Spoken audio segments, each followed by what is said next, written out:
हमरा जे छै से भेल जे कहीं रील बेच हाँ हेलो साथियों, आज आज हम सहारा इंडिया के ब्रांच ऑफिस में हैं और यहाँ से हम वीडियो बना रहे हैं।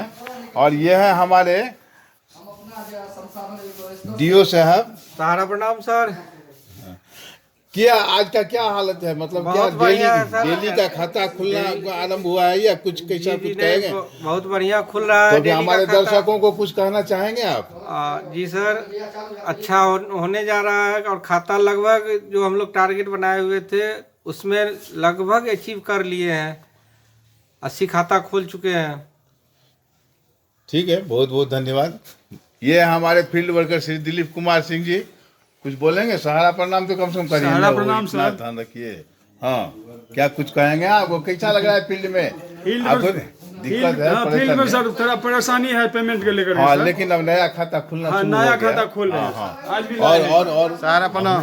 हाँ, कुछ कहिए अपने तरफ से। आपको कैसा लगता है, मतलब माहौल कुछ चेंज हुआ है कि नहीं? कल भी डेली खाता खोले हैं। ये है हमारे विनय जी। सहारा प्रणाम। अभी खाता खुल रहा है, लगभग अभी तक 70-80 खाता खुल गया है और माहौल भी अच्छा बन रहा है अभी। ठीक है, हम लोग अभी ब्रांच में हैं और हम लोग दिखा रहे हैं कि हमारे कुछ फील्ड वर्कर लोग इधर बैठे हुए हैं, कुछ फील्ड वर्कर इधर हैं। सबको हम लोग साथ में लेकर चल रहे हैं और अधिक से अधिक सहयोग एक दूसरे को करते हुए। ये है सुशील ठाकुर जी। सहारा प्रणाम। हाँ, क्या कुछ कहना चाहेंगे आपको? कैसा माहौल लगता है? कुछ कुछ कहेंगे? ये सबसे अच्छे डेली कलेक्टर हैं श्री सुरेंद्र कुमार झा जी, और ये अपने डेली कलेक्शन के नाम पर पहचाने जाते हैं। और ये बहुत ही अच्छा माहौल बन रहा है। अब तो हम लोग माहौल बेहतर बन रहा है। और यहाँ यह है सहारा इंडिया का ऑफिस, जिसमें वर्तमान में दो सहयोगी कार्यकर्ता हैं अभी यहाँ। एक निर्मल जी हैं और एक वो विनय जी हैं। मैनेजर साहब है नहीं। ये सहारा इंडिया मधेपुर ब्रांच है और यहाँ हम लोग चल रहे हैं किधर। ये कलेक्टर रूम है और कलेक्टर रूम में हम लोग बैठकर या कलेक्टर लोग बैठकर अपना कुछ, ये स्टोर रूम है और ये टॉयलेट का रूम है। यानी यही है सहारा इंडिया ऑफिस मधेपुर। हम लोग बड़े ही आप थोड़ा सा अपने आप को भाग्यशाली समझ रहे हैं कि नहीं। हम लोग थोड़ा सा इस वीडियो का भी कुछ असर पड़ा है और चाहते रहते हैं कि कम से कम कुछ बढ़िया माहौल बने। हम लोगों ने बहुत अथक प्रयास किया है, जिसका परिणाम अब आना आरंभ हो चुका है। जहां एक दो छोटे छोटे चौकों पर, चौराहों पर, जहां 20, 25, 15 दुकानें हुआ करती थी, वहां से एक दो खाता आना आरंभ हो गया है। और फिर लोगों को ये लगने लगा है कि नहीं भैया, अब जैसे यदि खोलने से ही पैसा मिलेगा, पैसा का भुगतान होगा, तो क्यों नहीं खाता खोला जाए। सहारा इंडिया कोनो खराब संस्था थोड़ी है, बंद होने वाली नहीं है। हाँ, किसी विपद के कारण, किसी कानूनी के कारण या किसी दुर्भावना के कारण अगर हम लोग सहारा इंडिया से भुगतान नहीं ले पा रहे हैं तो मिलेगा तो निश्चित। तब है क्या कि परेशानी सबों के साथ है। तो इसी क्रम में हम लोग आगे बढ़ते जा रहे हैं और हम आशा करते हैं कि कम से कम आप लोग भी खूब बढ़िया से आगे भी हम कुछ मैसेज दे रहे हैं। जब लोग सभी बेरोजगार होते हैं तो फिर वो रोजगार ढूंढने के लिए आगे बढ़ते रहते हैं और फिर एक ऐसा समय आता है कि एक व्यक्ति एक रोजगार ढूंढ लेता है, चाहे वो सरकारी नौकरी हो या प्राइवेट नौकरी हो, उससे नहीं मतलब है।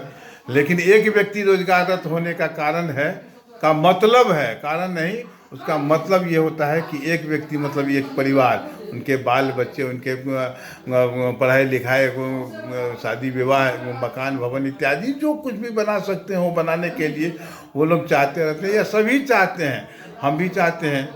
आजकल जो विद्यार्थियों का एक ट्रेंड चला हुआ था कि भाई वो अथी लेकर रेलवे भर्ती लेकर उसमें कुछ अनियमितता पाई गई थी सरकार के विभागों के द्वारा, तो काफ़ी उपद्रव भी हुआ। अब ऐसे में दिक्कत ये है कि अगर उपद्रव करने वाले उपद्रव तो कर दिए, लेकिन उनको ये नहीं पता है कि उपद्रव में जो क्षति हुई है वो मेरी क्षति हुई है, वह किसी और की क्षति नहीं हुई है। वह महंगाई के रूप में हो या चाहे टैक्स के रूप में हो, हम ही से वसूला जाएगा, और हमसे ही नहीं वसूला जाएगा, हमारे परिवार वालों से भी वसूला जाएगा। हम चाहते हैं कि भैया ये इस प्रकार की घटनाएं न घटें। हम लोग पढ़े लिखे हैं और हम चाहते हैं कि स्वयं के रोजगार के लिए हम लोग जितना चिंतित हैं, क्यों नहीं पढ़े लिखे होकर हम थोड़ा और अधिक सोचें, क्योंकि सोचन शक्ति तो सबों के पास है।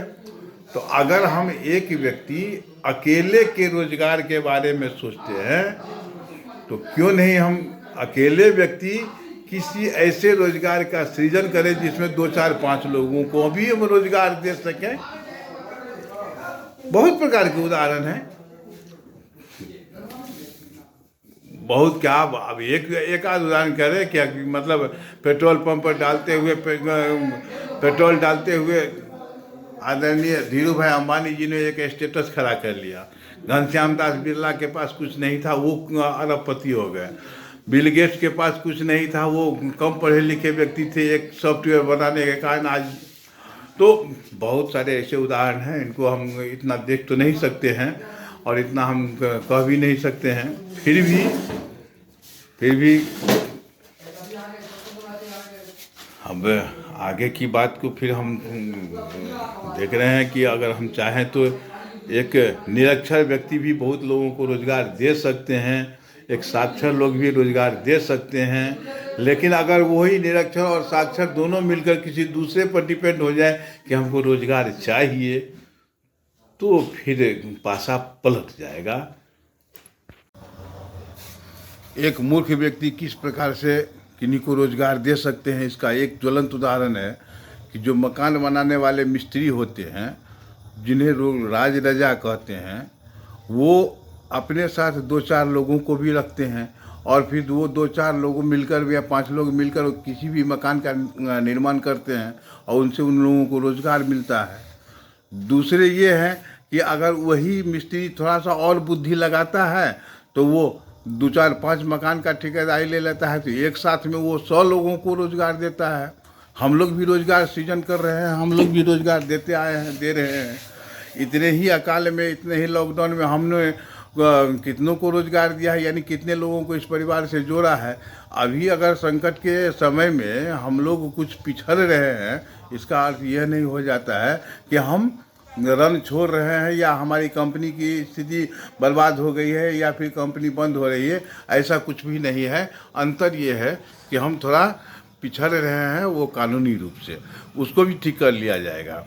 जैसे हमने अन्य महापुरुषों के बारे में बताया है, अगर माननीय सहारा श्री भी अकेले के नौकरी के पीछे अगर लग जाते कि हमको स्वयं के रोजगार के बारे में चिंता करनी है, अगर वो आज तक सिर्फ अपने ही नौकरी के बारे में सोचते, तो उनके पीछे 12 लाख लोग यानी 12 लाख परिवार यानी 32 करोड़ लोग नहीं जुड़े होते।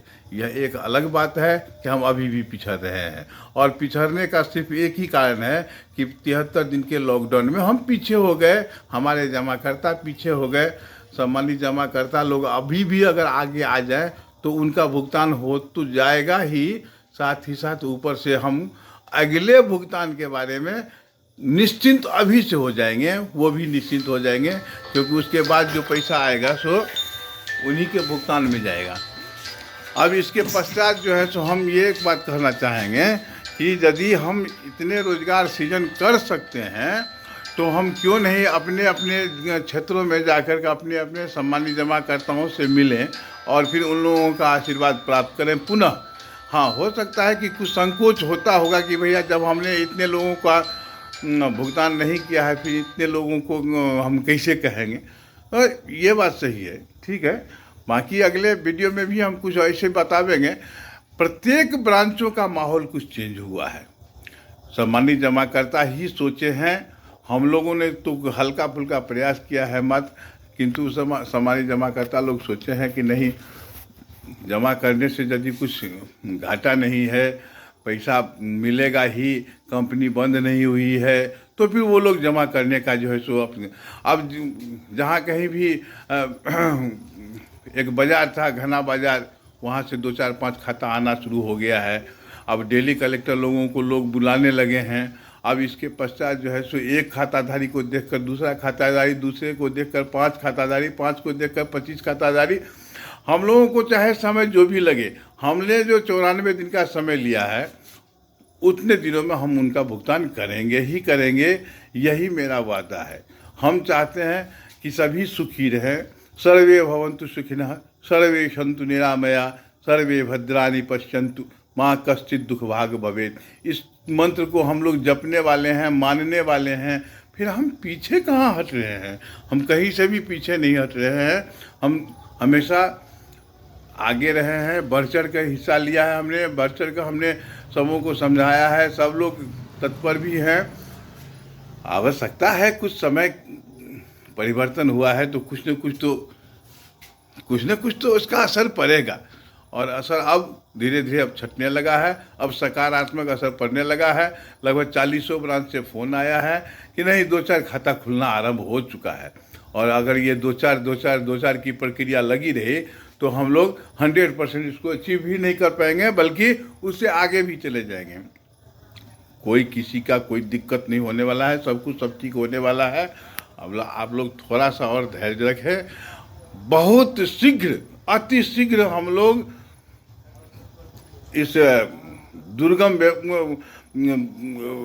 व्यवस्था पर विजय पा लेंगे, और हम निश्चित रूप से बहुत बढ़िया करेंगे। तब तक के लिए जय हिंद, जय भारत, सहारा प्रणाम।